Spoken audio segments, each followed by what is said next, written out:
check the descriptions for any links to articles I may post.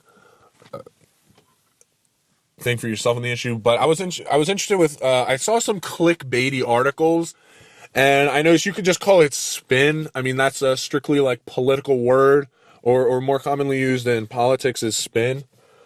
But when it comes to looking at articles, you'll see some of them. It's like what Trump doesn't want you to see, or the 10 things Democrats don't like, or what you can make them up on the spot. Trump did this, and you won't want to. You didn't know, but you'll want to know. Bad thing happens. How this good income make it's if you're on the right, it's going to be something about evil left thing, and if you go on the left, it'll be some evil right thing. All trying to indicate whatever point of view, and a lot of times the articles tend to be pretty swayed in one direction. A lot of times they're op-ed pieces. But I think it's interesting how people. It's fine if you're making clickbait. I think if you just, but as long as you're being transparent with people, and you're not holding yourself to some moral high ground or some integral or maybe not. Maybe you can't really say moral high ground, but just saying some standard of hard hitting journalism when at times it does look a little clickbaity. But in all fairness, to play devil's advocate, I think another part is just strategic marketing, and sometimes we shouldn't, I guess, call it all clickbait.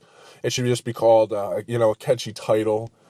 I guess actually I'm kind of working myself out of this opinion, but I think there are a lot of gotcha headlines, and maybe it's more kind of gotcha headlines where it's more on the off chance that it's not clickbait per se, but it's more that I think a lot of article titles are written on the off chance that you don't read the article, and not even that article, that you don't do the research on the topic.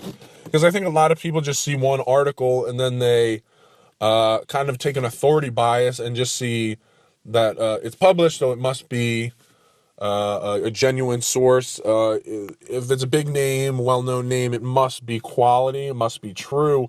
And I think there's a difference between recognition, name recognition, and necessarily authenticity, because I think there's a good chance or a good case to be made about just companies or people writing headlines to match stories that are very biased and very far off the truth, and send a very one-sided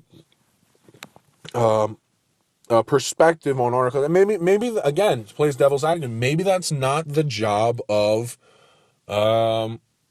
companies, and maybe companies shouldn't have that onus on them. I think it would just be a kind courtesy for companies that are at least claiming to be in some sense objective or fair or strong news reporting agencies to kind of hold themselves to a standard where they are being fair more in that respect. But I think individuals, in many sense, and I have spoken about this before, should do their own research, look at both sides of an argument, make sure they're at least digging down into seeing what differing views there are, what different facts there are, and what the truth really is.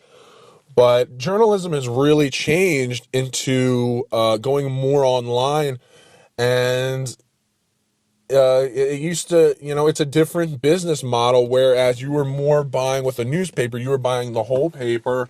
If you didn't like the brand of what the company did, you would stop subscribing to that newspaper. Now it's more AdSense, and articles are being, it's more per article as opposed to the whole paper.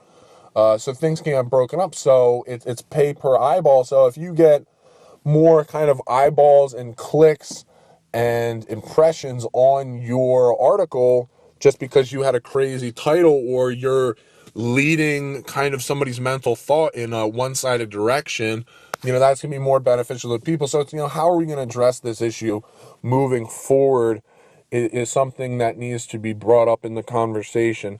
But I think there is a certain level of responsibility on the individual to do more research on their own.